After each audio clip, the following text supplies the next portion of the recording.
በስመ አብ ወወልድ ወመንፈስ ቅዱስ አሐዱ አምላክ አሜን። ግንቦት 9 በዚች ቀን የጻድቁ ንጉሥ ቆስጠንጢኖስ እናት ቅድስት እሌኒ አረፈች።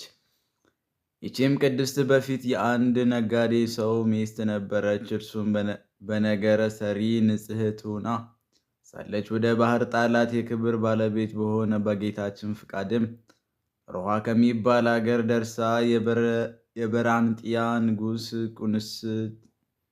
ቁንስጣ አገኛት። ውበቷንና ደም ግባቷን አይቶ አገባት። ለክርስቲያን ነገሥታት መጀመሪያቸው የሆነው የቁስጥንጥንዮስ ወለደችው። ምግባርንና ሃይማኖትን በማስተማር በመልካም ማሳደገችው። ልጇም በነገሰ ጊዜ ወደ ኢየሩሳሌም ሄደሽ የክብር ባለቤት የሆነ የክርስቶስ መስቀል ግለጪ፣ የከበሩ ቦታዎችንም ስሪ የሚላትን በሕልሟ አይታ እንዴት እንዳየች ይህን ለልጇ ነገረችው። እርሱም ከብዙ ሰራዊት ጋር ሰደዳት።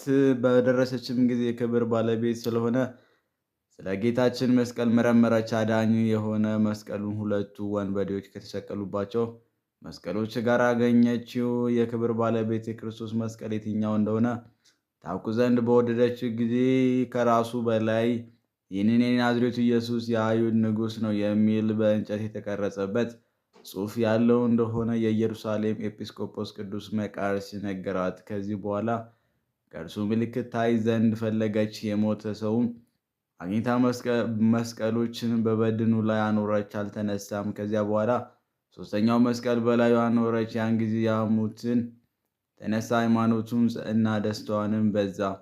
ከዚህ በኋላ ዜናቸውን በመስከረም ወር በ17 የተጻፈ በከበሩ ቦታዎች ውስጥ አብያተ ክርስቲያናት ትሰራ ዘንድ ጀመረች። ለአባ መቃርስም በከበሩ ቦታዎች ሁሉ አብያተ ክርስቲያናት እንዲሰራ ብዙ ገንዘብ ሰጠችው። ከዚህ በኋላ ወደ ልጇ ተመልሳ የሆነው ሁሉ ነገረችው። የከበረው መስቀልም በመገኘቱ እጅግ ደስ አለው። ይቺ ቅድስት በጎ ገድሏን ከፈጸመችና እግዚአብሔርንም ካገለገለች በኋላ ስለ ካህናትም ልብስና ቀለብ ለአብያተ ክርስቲያናት ለገዳማት ብዙ ጉቶችንና ርዕስቶችን ለድሆችና ለምስኪኖች እንዲሁ ከሰራችና ከተከለች በኋላ በሰላም አረፈች። መላ ዕድሜዋንም 80 ሆነ። ለእግዚአብሔር ምስጋና ይሁን፣ እኛንም በጸሎቷ ይማረን፣ በረከቷ ከእኛ ጋር ትኑር ለዘላለሙ አሜን። ሰላም ለእሌኒ ውስተ ምድር ሕይወተ ኤልዳ ምክረ መንፈስ ቅዱስ አመ ወስዳ ለሃይወ በድን በለኪፈ መስቀል ቅድመ አውዳ እማይቲ አንተ ትቤሉ ወእመአይ እንግዳ ዘተረከብከ ጉድፈ በዳ። በዚህች ዕለት የበይነ ዳርና የስልዋኖስ መታሰቢያቸው ነው። በረከታቸው ከእኛ ጋር ለዘላለሙ ትኑር አሜን።